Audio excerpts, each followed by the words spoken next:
Everybody, I think in keeping with NMML traditions, we start on time. Before we act, I'm delighted to introduce Professor Govind Kelkar, who is known for her work on gender, on labor, on the tribes. Sorry?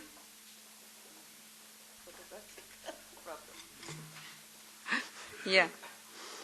So I'm not going to summarize what's already there before you, the abstract. She has been associated with a number of institutions. She was also a senior fellow here at NMML at one time.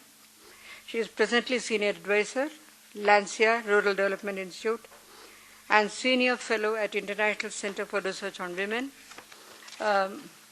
She has a number of publications, many of which I think interestingly focus on marginalized peoples, marginalized groups, indigenous peoples, tribals, and with, of course, her general focus, which is on gender issues, gender concerns, and issues relating to women and development. In this presentation, she is going to look at two particular sectors. One is the information technology sector, and the other is agriculture. Over to Professor Kelkar.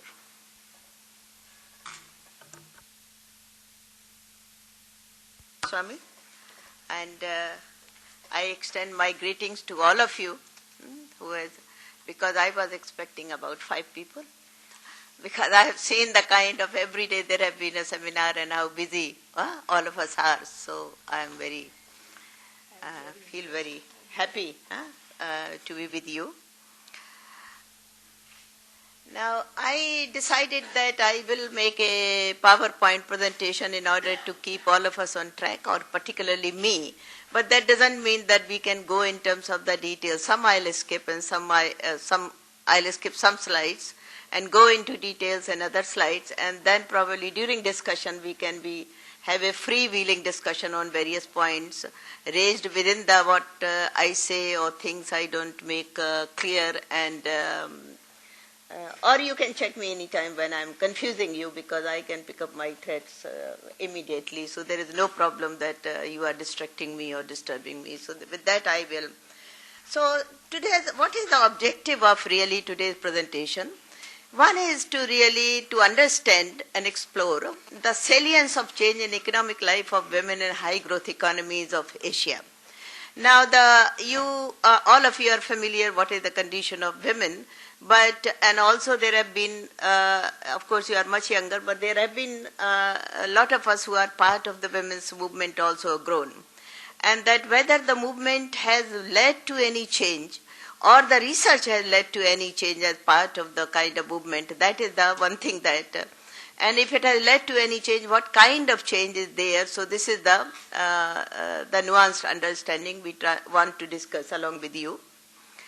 I would take my examples. I call it gender regimes. Gender regimes commonly is also called as gender relations, but more in terms of gender regimes gives the example of power and hierarchy between women and men, and that in the two institutional domains of household and labor market, and both are related. That is what one of the things that I want to propose. And I have taken examples from two key sectors, agriculture and information technology. Why agriculture and information technology?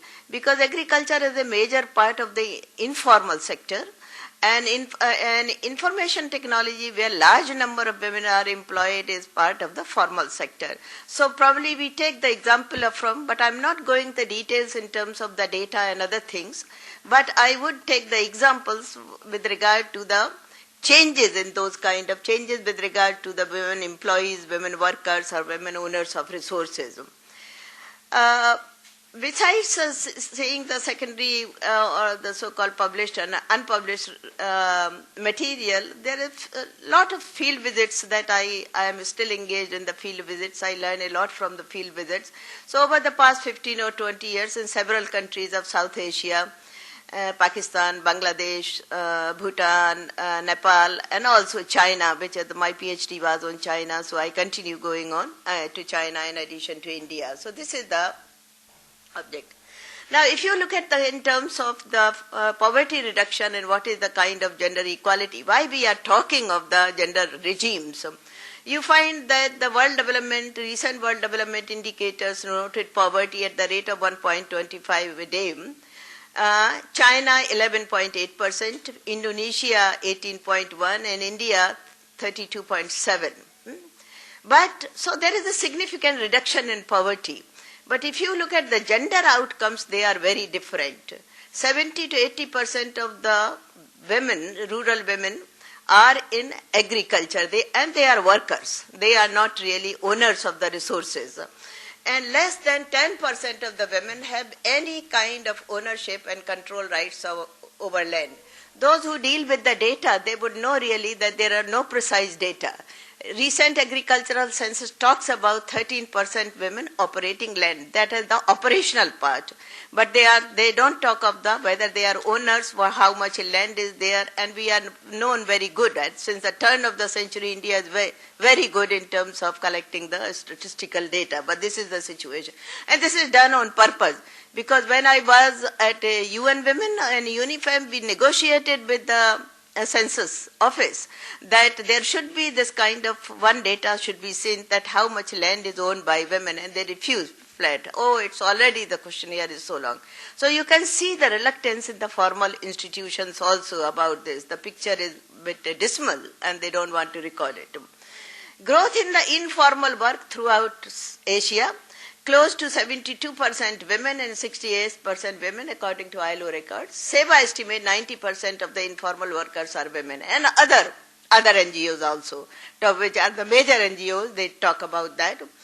IT sector is better, and that's why we have taken IT sector as said. 28% of women are employees in IT sector, higher than the national labor force participation rate of women, but however with low opportunity cost and cheaper than men's labor. So even if you see the higher position, then you get once in a while some mazumdar and some kind of thing, that is but doesn't matter, and that we raise our eyebrows, oh, one woman has become so important, but it is not really a normal practice in terms of the percentage, it is very low.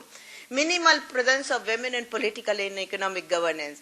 Political thing is very well known in India, 33% women, and now in some states 50%, but I'm not discussing Panchayat PRIs, Panchayat Raj institutions. I'm largely talking of economic governance. There have been in the process of globalization, what is the nature of the gender regimes? So one of the things why I call it a gender regime, increased feminization of informal work, and agriculture is a major part of, look at that, how many women are engaged in agriculture work. But if we look at if you and I talk of the farmer, then the face of the man comes. Still, these are the social norms, these are the institutional structures, that's what we talk about. Even in the process of globalization or the women's engagement in this work has not changed that position. Unequal distribution of employment with women concentrated in low skilled, low paid and vulnerable work. That is another where they are employed. This is the major character of the work where women are engaged. System of traditional identification of women. Another thing is that along with this, there has been a traditional identification of women through family relations. Whose daughter? Whose wife? Mrs. So-and-so. If you go to passport office, you are Mrs. or something. What it has got to do whether you are married or not married? So these are the daily funny things that keep adding to it kind of thing. Of course, now in the sophisticated circles, we do not talk of the spinsters. But when I was a bit younger, then it was kind of, oh, she's a spinster, and he's so a gay bachelor and crazy spinster. This is the role that comes to kind of thing. And these kind of are not jokes. They create an ideological setup. That is what it is important. So this no longer should be seen as so the political correctness of the language has little bit changed this. Thank you, Charlie. So while men pay men are not known as either housewife or house husband. Sorry, housewife, woman is known as housewife. Men are not known as house husband. And their identities are through market work, where they are employed, what they are doing. This is why it is important that I am harping on in terms of economic development. This results in the invisibility of women's work and puts them in a secondary status. They become the consumers, they become the dependents, and then somebody becomes the kind of economic actor. So economic actor and a consumer, this is the relationship that gets established by this identity. Social norms are considered a more powerful factor. Social norms, this is a part of our culture, this is a part of our tradition. These are the norms that control us day-to-day kind of thing. Assigning the productive and reproductive task. There is nothing in our body. The gender analysis proved that women need to cook or they need to take care of children. Everybody can cook, the same kind of hand, same kind of skills kind of thing. And this is why you see that chefs are mostly men. Very significant majority chefs are men, because these are the recognized and paid employment kind of work. But at home, who does the cooking, that is known. So rational considerations of equality, capability and efficiency is not given a consideration when we talk of women and economic development. Even today, that is what more important. I largely work on the kind of productive asset in terms of the agriculture, taking at whether there is any policy change, whether if this is the situation, whether governments or the states have been silent about it. No, they have not been silent about it. I mean, historically, we can go on China later from during our discussion. But in the recent 2003, land contracting law was passed in China. It was modified and remodified, and which became very powerful, that women were not given their share in the market economy when market economy was introduced in China with regard to their right to land. Initially in the socialist system, it was that once a woman is a member of the household, parental household, she gets the right to land. But when she marries out, then she gives her right in the parental village, but she gets the same share in the marrying in village. But this was gradually, there is no land, it would be given after some time. So in order to correct the system, in 2003 land contracting law was passed. So the state was aware of it. Indonesia, we have the draft regulations since 2010, because these are the large countries, that's why I have taken examples from these three countries.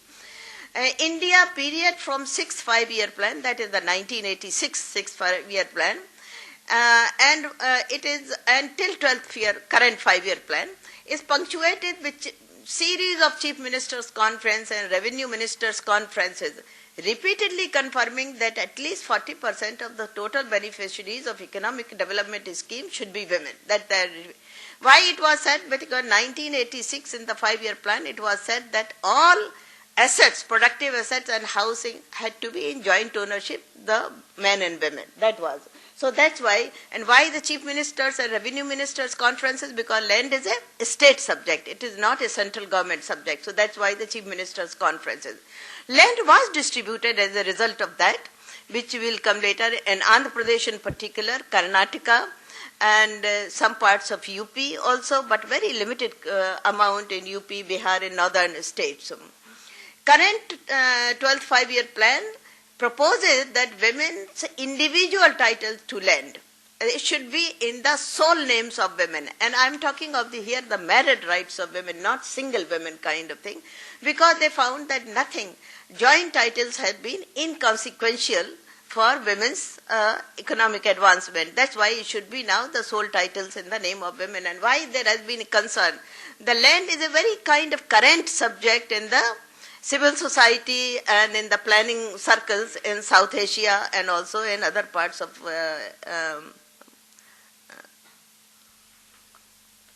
Asia. There have been also another important very measure has been introduced, and we see some in fact, reduction in stamp duty for land registration in women's name, 2 to 5%. And that has made some kind of change because people want to save money, and that there has been some changes also. So let me go quickly. important kind of thing, this I'll go quickly. If you look at the land, is when the promise was made. If you look at the history of India since 1939, when men and women were struggling for the freedom from the British rule, that time it was promised that Women's Committee was set up, a Women's Planning Committee, and it was said that they will get their full right to, or equal right to property and land. That was the said. But at global level, there has been a recognition since 1948 as part of the Universal Declaration of Human Rights. Now human rights is a very live subject kind of thing. So that is one thing. Then very important was CEDAW, Convention of Elimination of All Forms of Discrimination Against Women. These state parties have signed this. So at the national and international level, if you look at the history from 1948 till 2013, you find that whether it is a Rio conference, whether this is a voluntary guideline signed by the state parties throughout confirm that, of course, we are going to end economic discrimination against women by giving them land and housing rights and other property rights. And evidence from micro-studies, I call them micro-studies because they are either in one state or part of the few districts in a state. And what is the evidence comes? Women lack of decision-making power and autonomy can affect the extent and quality of work done on the farm. On a series of studies, FAO has come a very important kind of thing and important report in 2011 and saying that productivity increases by 4 to 5% if women are given the similar kind of inputs and similar kind of rights to land. And productivity and hunger goes down by about 17 to 25%. But a lot of these studies are, with the exception of 2 countries, small countries in Asia, a lot of these studies are done from Africa. Secure and inalienable, non-transferable use rights with full control and ownership are necessary for investment in agriculture and higher productivity. So they are talking of 2 things: advancing women's economic agency, advancing the higher productivity. World Bank, FAO, ILO, they all talk about this, and also women's control enables them to use income not only for their own well-being but also for the children and other members of the family. So when we talk of the giving rights to land, the household very much is in picture. Few examples from China, their important study was carried in 2006-2007, a study of 5,000 plots between women-managed farms and men-managed farms, and they found that these farms were as productive as the farms managed by men. Because we can put sometime 2 and 2 together, and this has been also reported. There is an agricultural deficit. Agriculture is not a very productive sector in India. And one of the also kind of implicit assumption is that it is because it is largely managed by women, and that's why the productivity implications are there. So on the one hand, you don't train, you are the untrained people working, and on the other hand, that the productivity goes down. But in China, there is a kind of quantitative and qualitative study. This was done, a very important study is there, which proved that there is no productivity implications. Nepal, likelihood of a child being severely underweight reduced if the child's mother owns land. Women run dairy farms in India and aquaculture fish ponds. In Bangladesh, report the same thing, that productivity has not been affected, and land ownership results in significant reduction in gender-based violence. There are the state-level studies are available because violence is such a subject, all of us are aware.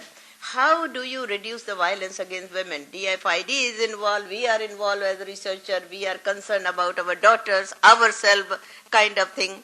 And both men and women, there is a new phase of masculinity is also coming.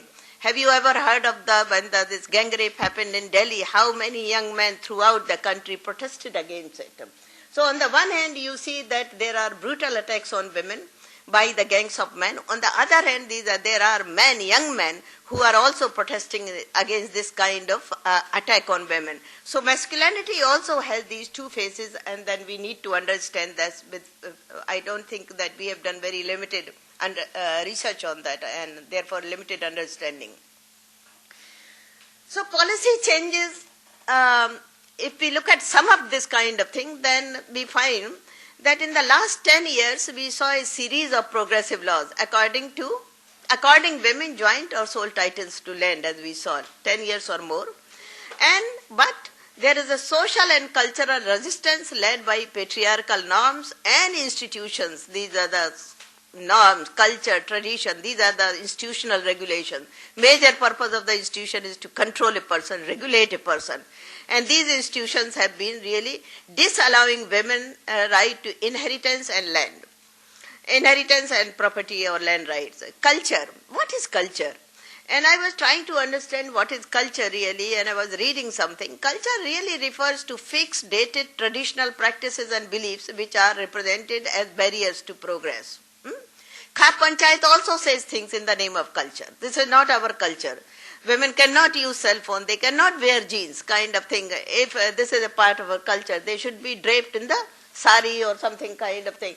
These are the funny aspects of culture, but they make people free or they make people unfree. That is the kind. They recognize some people, they don't recognize some people. So that's why but culture has been changing. Culture is not static. Culture has been changing. How much dress has changed from sari to salwar, and OECD is doing the kind of study on these kind of changes. Even the dress makes a change kind of thing, that is whether it frees people or it makes people or controls people. So culture emerges, and interestingly, culture emerges an issue and discussions about women's rights, not in other domains, such as the right to food. We don't talk. Then we say women has the responsibility to provide for she is the food provider in the family. Then the culture does not come. Even the breadwinner's role, man as the breadwinner role is not imposed. But culture becomes only when we don't want. Even when we talk of the caste, we don't talk of the culture, we don't talk of Brahmanism. But when comes a question of discussion about women's rights, then culture comes. And economic rights in particular. What are the summing up in terms of constraint in dealing with the state, society and women themselves? It is not question of men and women. It is a question of really gender ideology from which we are mostly affected. So that is the social norms and values that we all know. Perceived lack of recognition of women's right to own land. That is there is a lack of recognition. Land somehow is seen as the man's domain kind of thing. Women also work on that, but that kind of claim making is very limited. Inheritance law is there since 2005, but it has a very limited implication. There is, in fact, in place of inheritance, there is a now contract being signed at the time of marriage. Hindu marriage is sacrament kind of thing. It's not a kind of contract marriage, unlike in Muslim families. In this, there is now a paper is, I don't know whether it is a stamp paper or not, but there is a paper written, an agreement between the two parties that your son and my daughter will not claim a share on the land. This is the agreement in Haryana they are doing and some parts of Bihar at the time of the marriage. It has no meaning legally, but it has also, the people feel free that I have given the word that we will not claim the land because of the right, say after the 2005, a girl is as much holder of agricultural land as a boy, right at the time of the birth in ancestral property. Lack of formal documentation of land, it can be in grandfather's name or someone else's name, but who is cultivating, nobody questions. So all this thing, one doesn't, there is a whole vulnerability if you dig up the land records. Absence of women in land and revenue administration, with the exception of Gujarat, and I am not praising Gujarat for anything, but only for one thing, that they have the Patels and Patwaris, women Patels and Patwari, 33% representation is there.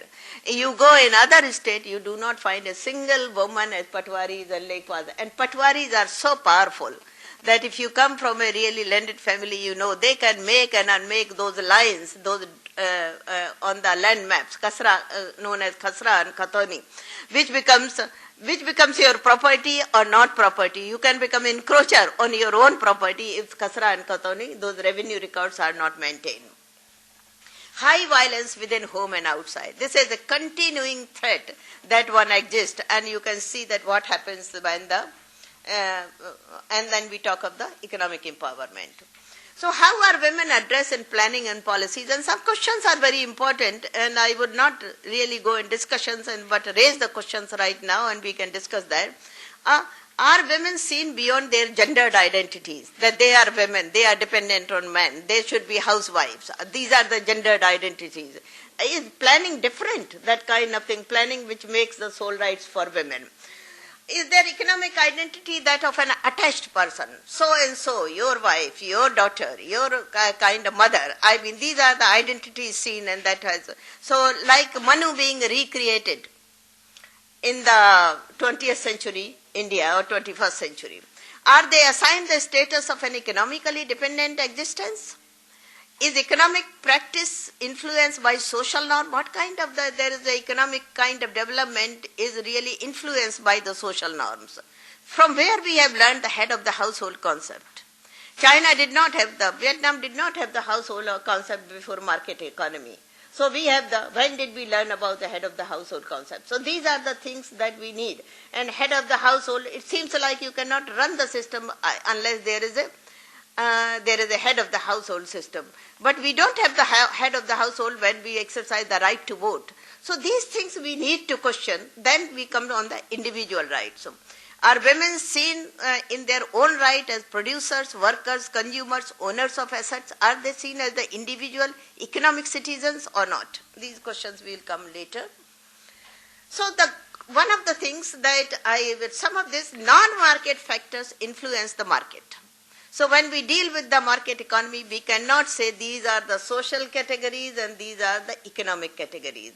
This is a very fuzzy area, and this is a false dichotomy. I think there is a non-market factors very much influence the market kind of culture and economic culture and market system that is. And I read something, unlike in Bangladesh, India, women in Sri Lanka are accepted as a skilled worker. Is skilled, who is this?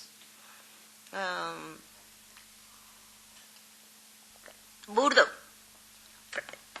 French sociologist, famous French. He has done a very interesting study from Africa on how the skills are generated on the history of typewriters. It is very important, that kind of thing, how between men and women there was a kind of who is the skilled and who is not a skilled worker.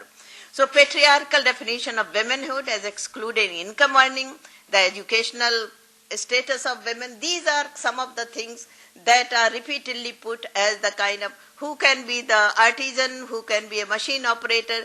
These are the gender identities that are included in skill development. And I love doing the kind of skill and non-skilled work, because if you go to countryside, then one who transplants the rice, back-breaking work, in Korea, India and others, that is considered unskilled work, and they are paid less. This is largely women's work.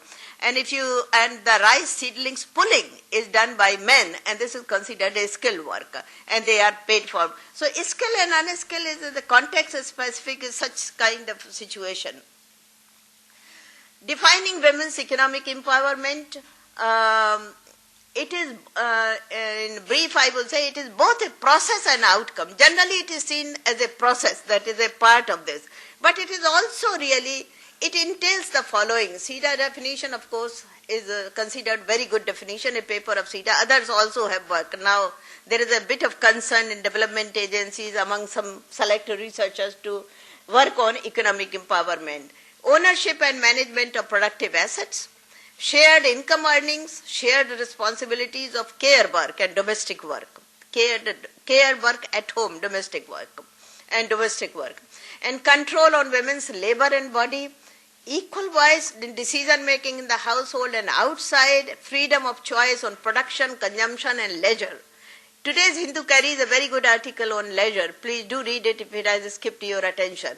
That how women's leisure and men's leisure is there and why leisure is important.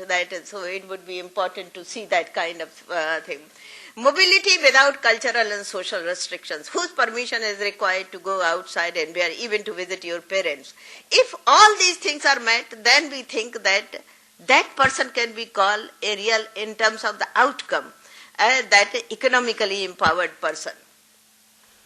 But we use it very loosely, empowered person. So if one is talking a little bit kind of boldly or and dresses in a semi-Western kind of thing. So we say, oh, that woman is empowered. So this is she's an empowered woman. It has no meaning except some kind of common slang attack.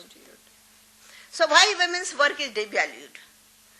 There are two models that I wanted to discuss with you.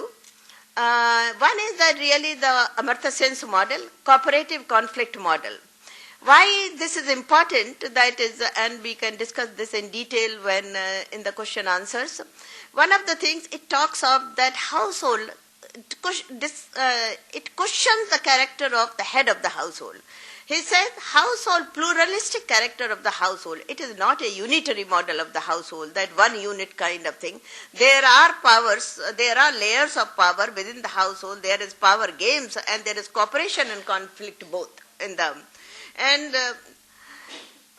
he also says this, that to exit from a marriage is more costly for women than for men in most cultures. It weakens women in intra-household bargaining power over decision work, right to consumption. Some people say, oh, that woman is beaten up by the husband. Why she doesn't leave him and go away? But where does she go? And we think she is a backward kind of thing person, that she doesn't have the... What is the exit option she has? Does she have any property at home? Does she have enough resources? She is working as either as a clerk or junior kind of thing. That also is income is not under her control. And then others would say that, oh, a lot of men are there by the old age. They all become okay. So wait for the old age and then they become okay. These are the social kind of signals are given, cultural signals given to her. So this is the unraveling of these relations. As a result, what happens, that woman also perceives that he is the head of the household. So and he earns more. So he is a perceptive contribution. He is the head of the household, whether he earns more or less. So this cooperative conflict model is very important. It is not necessary that only when you come to the question of divorce.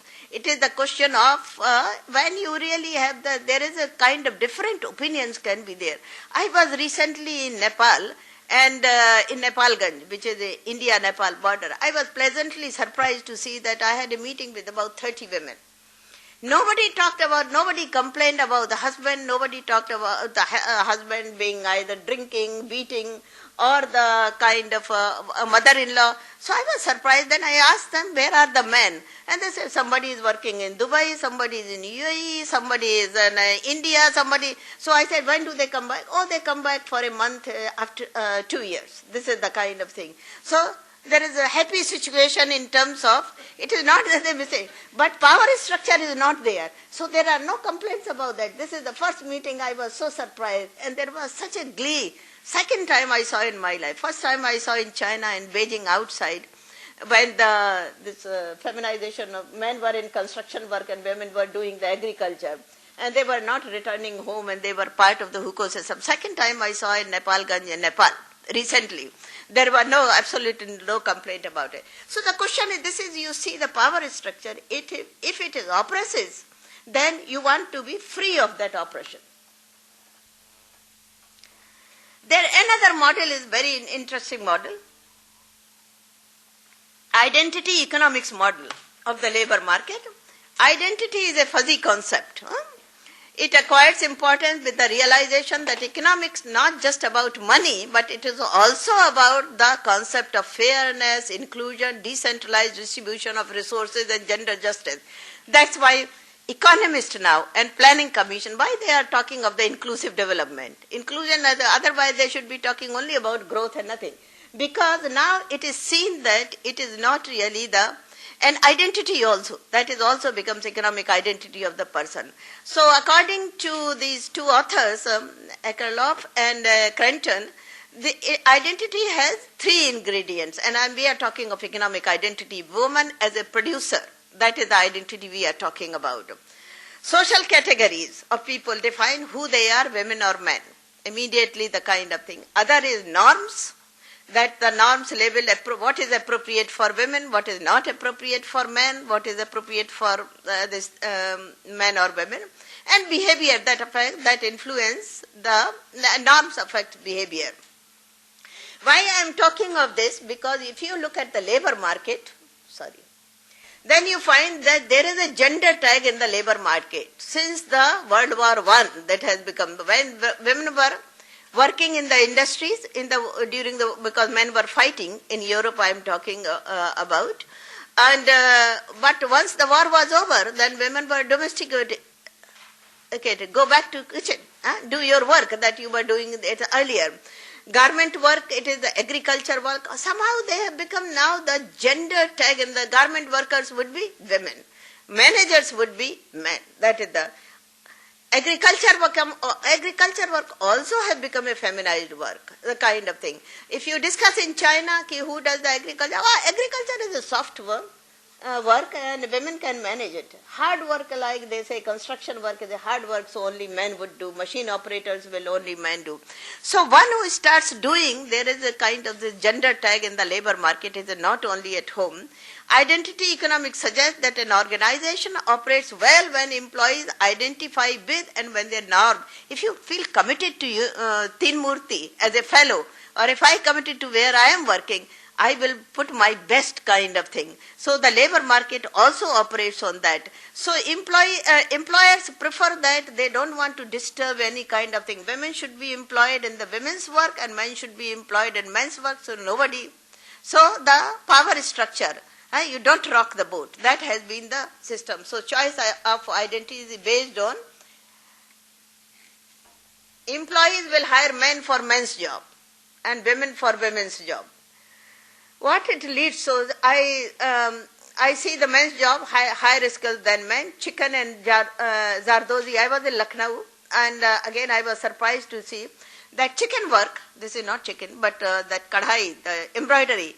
If it is done by thread, it is a woman's work and it is paid less. But if it is done by the golden thread, Zardozi, then it is men's work and men are paid better for kind of. So this is the nursing you have seen. Agriculture, labor contractors, the same thing. Labor contractors have become the men's job, and laborers who are there, they are working, they would be the women. So this leads to underuse of women's skills and maximize firms' profit. That is how company profit. They are interested in making the gains in capital, profits kind of thing. They are not interested in gender equality or women's economic empowerment or anybody's economic empowerment. This model is, so what does it, this model shows? Men do not have a general distaste for working with women. Their distaste is job specific. So women can be very good as secretaries, as if secretary job is not important, she runs the whole thing. But she is secretary and the boss is the man kind of thing. And a woman as the transplanter of rice seedlings, I gave that example, and man as the pullers of the seedlings. So they become a skilled management kind of job and they shape the identity of the people. So new conclusions of the identity economic model are, women invest, so how do women respond? And that is what is also important.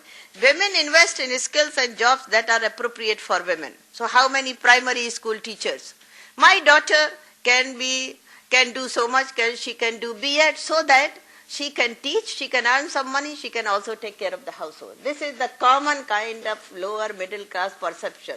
In Bangladesh, she can be a garment worker kind of things. She can earn money and come home, look after the children, produce the children, and do not disturb kind of thing. Women may have a lower attachment to the labor force because of the wider gender norms. This is why they are expected to stay home and raise children, not get promoted, not accept transfers. It is common, although in bank I did the study, men had taken more, 80% men were involved in not taking transfers, going out of Bombay. That was the beginning of my career with regard looking at the formal sector. And but I was told that it is only women who don't want to go out of Bombay, who don't want the transfer. So these are the lot of the kind of perceptions we need to do more research in these areas. So real problem is the norms that regulate that women and men should do particular jobs, irrespective of their individual taste and abilities. I work in this institute which is called Lendesa. I was discussing in Karnataka situation with some project officer, And I said, do you cook at home? He says, I cook quietly at home. I said, what do you mean quietly? Oh, I don't let my friends know that I am cooking. So I said, why? They will make fun of me and they will make fun of my wife, but also not like that. So these are the norms, economic identity that are shaped. He was interested in cooking, but this was the social perception to be maintained. So if there is change in gender regime, now we come to the change.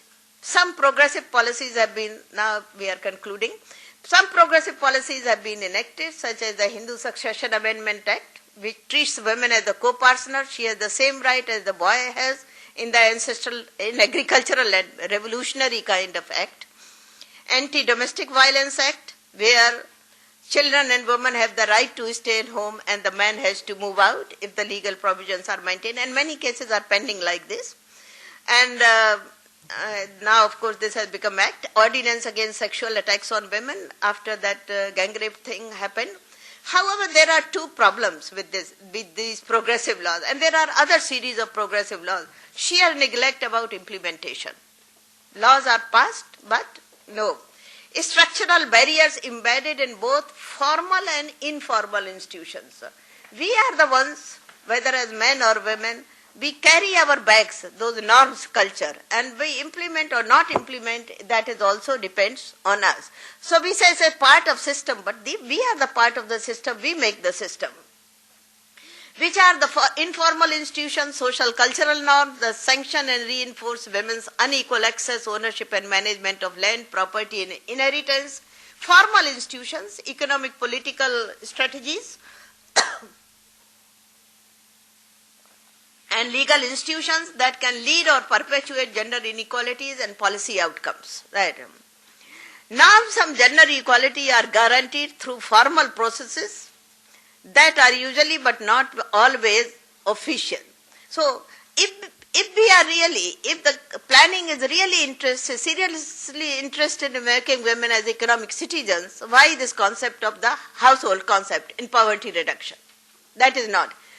Tax, when there is a question of tax comes, it is individual. When there is a right to vote, it is individual. But when the poverty reduction is there, household is treated as kind of, they are subsumed in that category. Important thing which I have not discussed is there is a lot of feminist analysis going on, non-recognition of the care work. So as a woman, you work for 10 hours in the home, but you are not a worker. That work is not recognized. You tire yourself out from 4 a.m. to 8 p.m., but that work is not work. And census also says that household work is not recognized as work. So economists are facing this problem. So what is changing? During our field visits, we noticed some important cracks in the negative elements of the informal institutions, social norms, which are very powerful kind of thing. Women increasingly claim their right to land. There is an aspiration for women to claim the land in Bangladesh, India. I recently did some field work in UP and I was surprised to see how the land rights, I call them now shifting land rights, they are. But these are very small pieces of land. It's not that they have become big landholders, but they are increasingly, and these are the married women and they are small pieces of land that they are, and they are in the sole names of women. I was startled about 2 months ago. Individual identities of women. There are two acts that recognize. NREGA is one. Their payments, individual payments, and Aadhaar cards. However, these have not changed women's economic dependence on men. Still that continues, but individual identities has come up. It is not that somebody's wife goes and she collects it. She has to go and has to collect her payment and NREGA job cards. Rural women's increased ability to articulate and engage in discussions with outsiders and officials. I gave you Nepalganj example. These women were hardly literate, but there you see that how they were formally engaged. But there are 3 sticky areas with this change. Gender division of housework and domestic care. Norms about men as the head of the household, women's advancement with market work continues to be ignored. You still treated it as an exception. It is not considered as a kind of normal practice with all this which is happening. 80% women engaged in agricultural work, but farmer, who is a farmer? The picture comes of man. This is the kind of sticky area, that's what I'm talking about. So no sharing of the work at home. And a general reluctance to recognize women's unmediated authority to ownership and management of land and property. It may be housing rights, it may be this difficult, and it is very difficult when you are living with your wife or a husband that you want your share, you want this kind of thing. Because then you say, oh, you don't trust me? That is the kind of thing, and how can you say that you don't trust your husband or you don't trust your wife? So whole thing gets kind of postponed in this kind of, so this is very you can fight your employer, you can fight your class, the other class, but you cannot fight really when you are living in this kind of so-called love relationship. Gender tag in the labor market, occupational structure. What is appropriate for women's work, what is appropriate for men to work, that is still continue, the gender tag in the labor. These are still the sticky areas, whatever the change is happening to more. So, what is the kind of change that is happening? 5 minutes? Yeah, okay. Slow, partial and fitful change, not consistent. I just wanted to give you this data in order to make my point clear, that we found that in 5 districts, we have 150 interviews and 30 men and 128 women. 22 men and 128 women. We found, and these were all married kind of thing, not single people, 279, they had 279 plots of land. In these 279, 171 are in the name of, sole name of women. Not sole, sorry, some are joint. 114 plots in the sole name of women, 30 in joint names, and 27 in the names of single women. Single means widow, divorcee, unmarried kind of thing. So that is what I meant when I was talking the shifting land rights. So, Tehsil records further confirm these trends in several districts of UP, 5 districts that I talked about. Bangladesh women redefine Samman has close links with Sampatti. They say, how can you have Samman with without Sampatti? You are sitting like a little thief in the corner, nobody listens to you. Your children don't listen to you if you don't have Sampatti.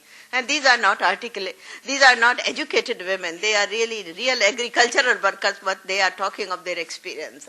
Increase in economic identity of women that works in tandem with being agricultural producer. There has been some increase in the identity, economic identity of women, that agricultural producers, income earners, even kind of providers of the family. So migration has really resulted in this kind of thing, although there are many side effects of migration. But this is one thing that I was surprised to see, that no complaints about husbands, mother-in-laws, because you have acquired the power. With the spread of IT and more so with mobile phone technology, women have learned new methods of work organization. I met some women agricultural labor contractors. These women were in Jalon district, which is the Phul and Devi's area known for banditry. These women were agricultural labor contractors, and they were contracting the agricultural workers. So, first time. So reasons given, I asked them, what is the reason for this kind of change in rural India? Migration of men and land management left with women. Men also are resigned. When they come back after 2 years, they are tired, they want to rest. The capacity becomes limited to exercise their control, and they say, if I give some ornaments to my wife, she can run away. But where she can run away with land? Earlier they used to say that if the land is in her name, she would run away. But now there is another kind of justification goes that she cannot run away with land while she can run away with ornaments. 2% reduction in registration fee when buyer is a woman, 2% or more kind of thing. Haryana has more. So, how do you appraise this change? There is an emerging tide against patriarchal ideology. That is, you see, I gave the example of young men protesting in terms of the gang rapes and others. This kind of patriarchal ideology is now, it seems it is making us uncomfortable, both men and women, but more women. However, women go around it and many do not directly confront it. All these women who were talking about in Nepalganj and other places had big sindoor and claiming that they are married. So there is not open defiance. So what James Scott called it off-stage defiance. So you continue to do this kind of thing, you confront it, but direct kind of confrontation is not there. But there is a space created and you are expanding your space of empowerment. Social recognition, though limited, of women's economic agency and management skills. Of course, mine except now, she does the agriculture, so she knows how to deal with it. So control is loosening by sheer fact of what is happening in the reality. Women have acquired new roles. They are labor contractors, bullock cart drivers, tractor operators. Gender wage parity in agriculture work has come up because there are not other workers available. So once they say that we will get the same wages in commercial crop, they get the same wages. So this is the UP data. UP is not a kind of advanced state, those who are familiar with how backward it is. Increased capability of women, they call them, we are Saksham now. Saksham is the capable women. I said, what is the meaning of Saksham? Having mobility, access to markets. Some have learned to read Khasra and Khatoni. So land records. Self-confidence and independence in managing their life and resources. More so in cases where men are away. Married women, and interestingly, when we pay, policy pays attention to single women, what do you call female-headed household. I am not talking of this change in female-headed household. I am talking of the change in the married women's household, which is the so-called the 90% or 86% of the cases, and we go the formal cases. So there was a high court judge and who was presiding a meeting of 200 plus women farmers have come, and he made a poem immediately, and this is about 3 weeks ago, or 2 weeks. To access to justice is incomplete when available only after the Pranpati is no more. Pranpati, you know, controller of the life, husband. I heard the Pranpati, I was quite amused after long times. So he said, when Pranpati is no more and then woman gets the land, that is not the justice. Justice is effective and complete when available in his presence and on equal terms. So he was talking of that there is a big kind of concern now in development agencies, access to justice, women's access to justice. Whether it's a part of justice, equality, efficiency, production, land, this has become part of the justice whole kind of thing. So what kind of justice that we are talking about married women's concern? The way forward, this is that. So there can be short term, but I was thinking this is the researchers' meeting. So one of the things that would be important, patriarchal norms are slow-moving institutions. Social norms are slow-moving institutions. Laws and policies are relatively fast-moving institutions. You pass a law, you also know they will not be implemented. So this is the kind of, and we have very progressive laws. India is a very good example of this. But what is important is, slow-moving institutions, the social norms and values, they exercise causal pressures on fast-moving institutions. They allow or disallow the implementation policies. So that there is a need to address the linkages. What I earlier said, the non-market factors influence the market. Second is a significant improvement in position of women in non-economic domain within the home and in the social cultural space has to be seen as an integral part of the economic domain. If we talk of the economic empowerment, if we talk of the women's role in the economy, we have to see, are they slogging in the housework, are they participating in production, are they participating in management? That would be the question. And the last is the capability development, capacity development. Lot of NGOs, a lot of us are involved. It is not just upgrading of the technical skills. That is not capability development only. Capability development is also about combining skills and effective ownership of productive assets that can be translated into transforming social attitudes and action. When you have property, when you have land, then social norms come down. They lose their power. That is so thank you.